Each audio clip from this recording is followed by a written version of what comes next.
राधे राधे भक्तों। आज हम आपको एकादशी व्रत विधि का विधान बताएंगे। एकादशी व्रत का महात्म्य एवं एकादशी व्रत की कथा।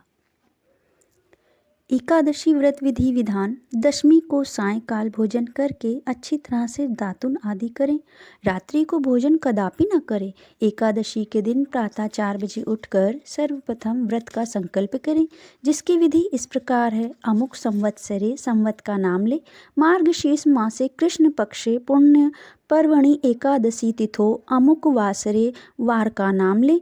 अमुक गोत्रोत्पन्नो अहम, अपने गोत्र का नाम ले। अमुक नामनो अहम, अपने नाम का उच्चारण करके।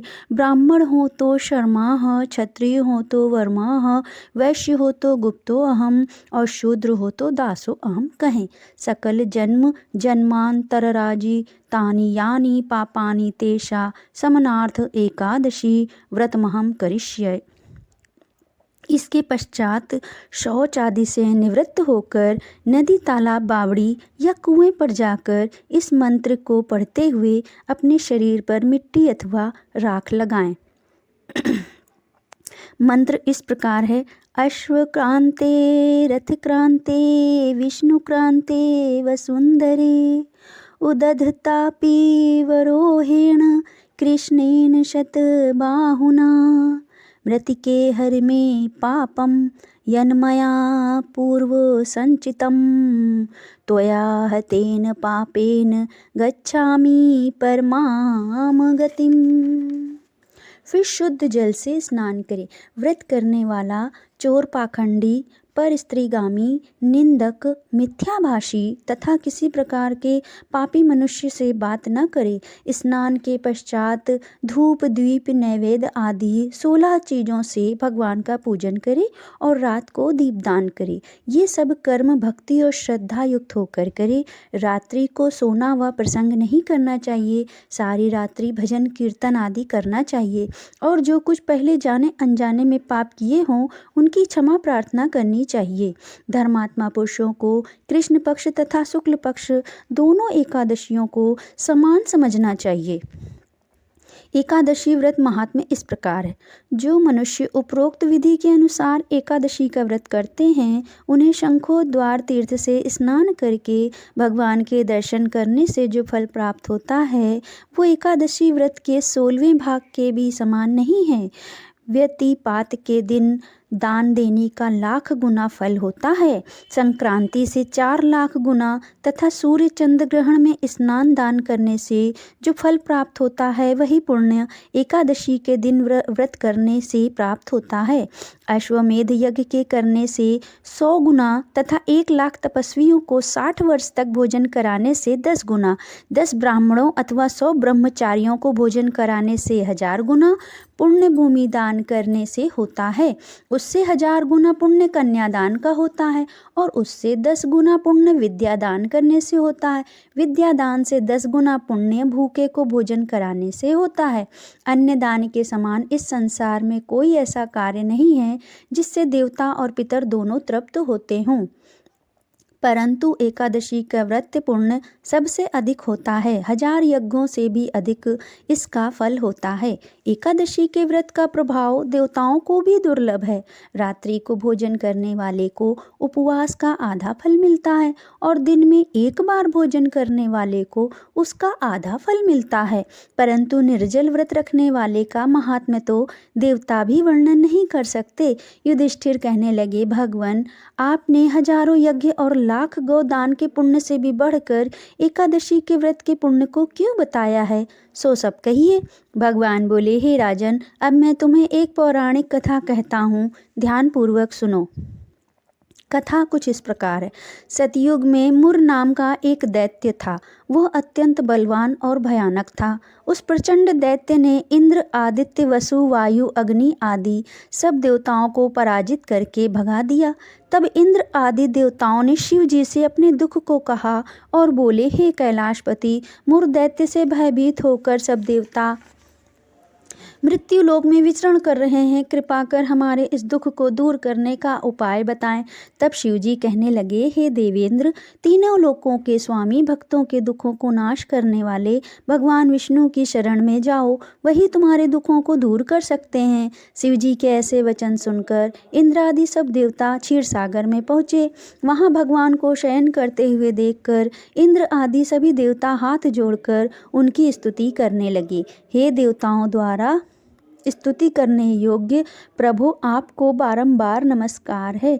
देवताओं की रक्षा करने वाले मधुसूदन, आपको नमस्कार है। आप हमारी रक्षा करें। दैत्यों से भयभीत होकर हम सब देवता आपकी शरण में आए हैं। आप इस संसार के कर्ता, माता पिता, उत्पत्ति तथा पालन करता और संहार करने वाले हैं। सबको शांति प्रदान करने वाले हैं। आकाश और पाताल भी आप ही हैं। तीनों लोकों को उत्पन्न करने वाले ब्रह्मा, सूर्य, चंद्र, अग्नि, सामग्री, होम, आहुति, मंत्र, तंत्र, जप, यज्ञमान, यज्ञ कर्म करता, भोक्ता भी आप ही हैं। हे भगवान, दैत्यों ने हमको जीत कर स्वर्ग से निकाल दिया है। आप उन दैत्यों से हम सबकी रक्षा करें। देवताओं के ऐसे करुणामयी वचन सुनकर भगवान विष्णु कहने लगे, हे देवताओं, ऐसा मायावी दैत्य कौन है जिसने सब देवताओं को जीत लिया है? उसका नाम क्या है? उसमें कितना बल है? और किसके आश्रय है तथा उसका स्थान कहाँ है? यह सब मुझे बताओ। भगवान के वचन सुनकर इंद्र बोले, भगवान, प्राचीन समय में चंद्रावती नगर में नाड़ीजंग नाम का एक राक्षस था। उसी के महापराक्रमी और लोक विख्यात मुर नामक पुत्र ने सब देवताओं को स्वर्ग से निकालकर वहाँ अपना अधिकार कर लिया है। वह सूर्य बनकर स्वयं ही प्रकाश करता है तथा वह स्वयं मेघ बनकर जल की वर्षा करता है। अतः आप उस दुष्ट को मारकर देवताओं को निर्भय बनाइए। इंद्र के वचन सुनकर भगवान कहने लगे, हे देवताओं, मैं शीघ्र ही तुम्हारे शत्रु का संहार करूंगा। तुम चंद्रावती नगरी जाओ। इतना कहकर भगवान ने सब देवताओं सहित चंद्रावती नगरी की ओर प्रस्थान किया। उस समय दैत्यपति मुर दैत्य सेना सहित युद्ध भूमि में गरज रहा था। युद्ध होने पर असंख्य दानव अनेकों अस्त्र शस्त्रों को धारण कर देवताओं से युद्ध करने लगे, परंतु देवता भय के मारे चारों दिशाओं में भागने लगे। जब स्वयं भगवान रणभूमि में आए तो दैत्य उनको भी देखकर अनेक प्रकार के अस्त्र शस्त्र तथा आयुध लेकर दौड़े। भगवान उनको आता देख चक्र और अपने दिव्य बाणों से उन पर प्रहार करने लगे। अनेक के दैत्य उनके हाथों से मारे गए। केवल एक मुर ही जीवित बचा रहा।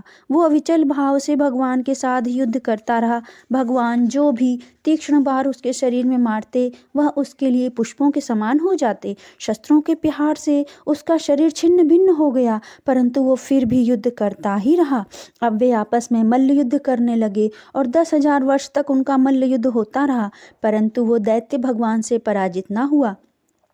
तब भगवान विष्णु युद्ध से थक कर बद्रिकाश्रम को चले गए। वहाँ पर एक हेमवती नाम की सुंदर गुफा थी। उसमें विश्राम करने के लिए उनके अंदर प्रवेश कर गए। यह गुफा 12 योजन लंबी थी और उसका एक ही द्वार था। विष्णु भगवान वहाँ जाकर सो गए। वो दैत्य उनको सोया हुआ देखकर मारने के लिए उद्यत हुआ। वह अभी मारने का प्रयत्न कर ही रहा था कि उनके शरीर से एक अत्यंत प्रभावशाली सुंदर कन्या अस्त्र शस्त्र धारण किए हुए उत्पन्न हुई और दैत्य के सामने आकर युद्ध करने लगी। वह दैत्य उस बलवान कन्या को देखकर आश्चर्यचकित होकर उसके साथ युद्ध करने लगा। उस महादेवी ने उस बलवान दैत्य के रथ को चूर चूर कर दिया तथा उसके अस्त्र शस्त्रों को काट कर टुकड़े टुकड़े कर दिया। तब वो दैत्य महान क्रोध करके मल्ल युद्ध करने लगा, परंतु देवी ने उसको धक्का मारकर मूर्छित कर दिया। जब वो दैत्य मूर्छा से जागा तो उस देवी ने उसका सिर काट डाला। इस प्रकार वो दैत्य तो पृथ्वी पर गिरकर मृत्यु को प्राप्त हुआ और बाकी दैत्य डर के मारे पाताल लोक भाग गए।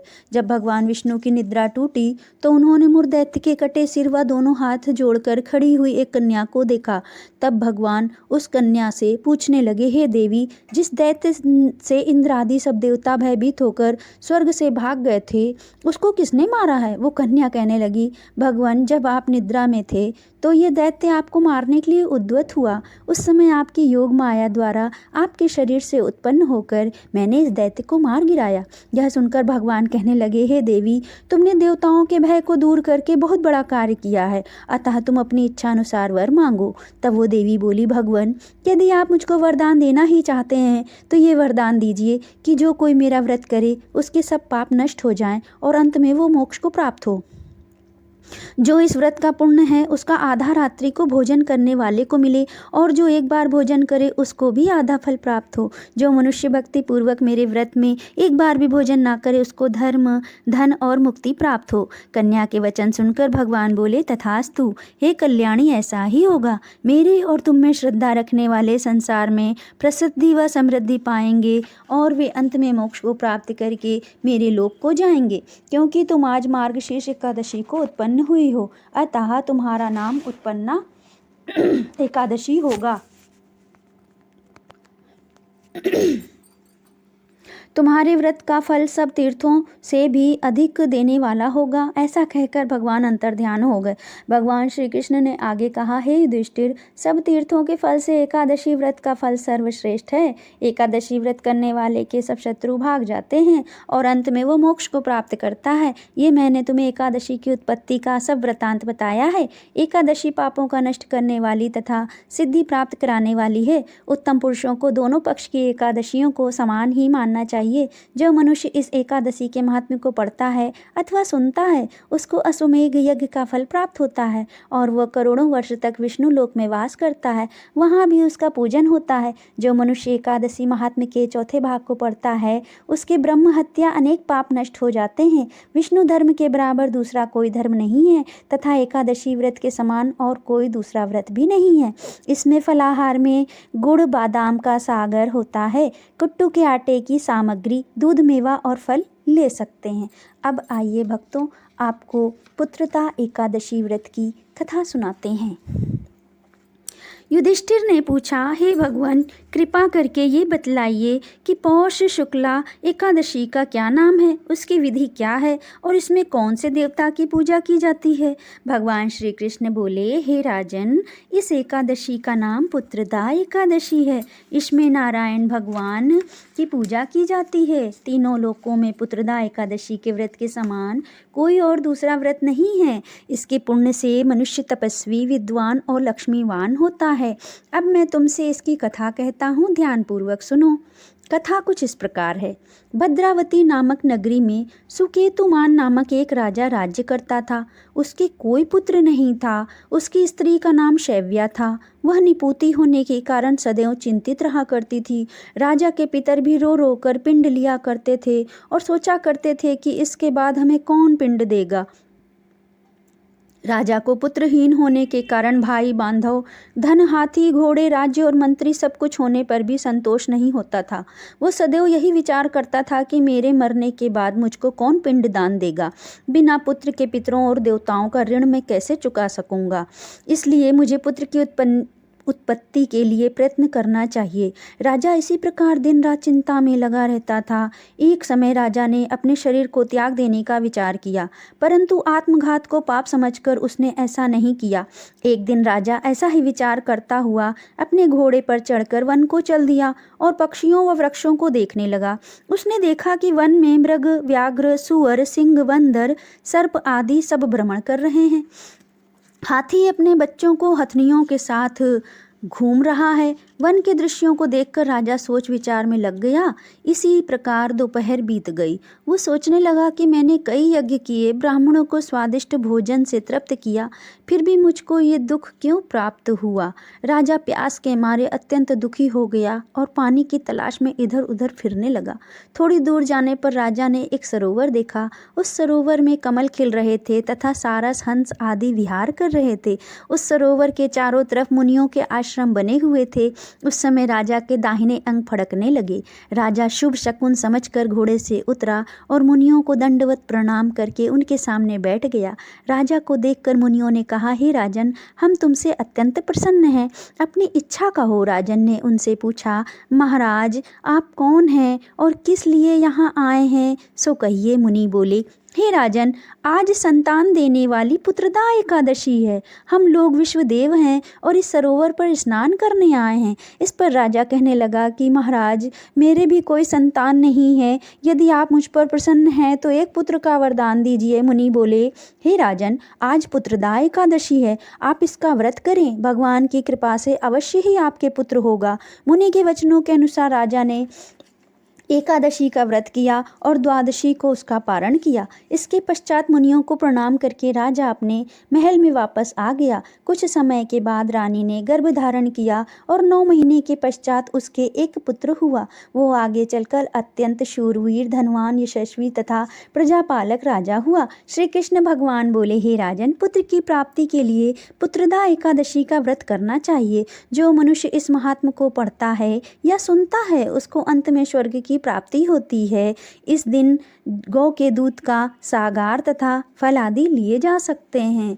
श्री कृष्ण भगवान की जय। एकादशी मैया की जय।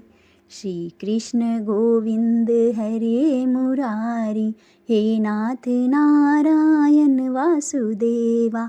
श्री कृष्ण गोविंद हरे मुरारी, हे नाथ नारायण वासुदेवा। पितमात स्वामी सखा हमारे, पितमात स्वामी सखा हमारे, हे नाथ नारायण वासुदेवा। श्री कृष्ण गोविंद हरे मुरारी, हे नाथ नारायण वासुदेवा। इस प्रकार भक्तों, आप इस एकादशी को पूरा दिन भजन कर सकते हैं भगवान कृष्ण का, या एक मंत्र है उसको पढ़ सकते हैं। ओम नमो भगवते वासुदेवाय, ओम नमो भगवते वासुदेवाय, ओम नमो भगवते वासुदेवाय। आपका दिन शुभ हो। राधे राधे।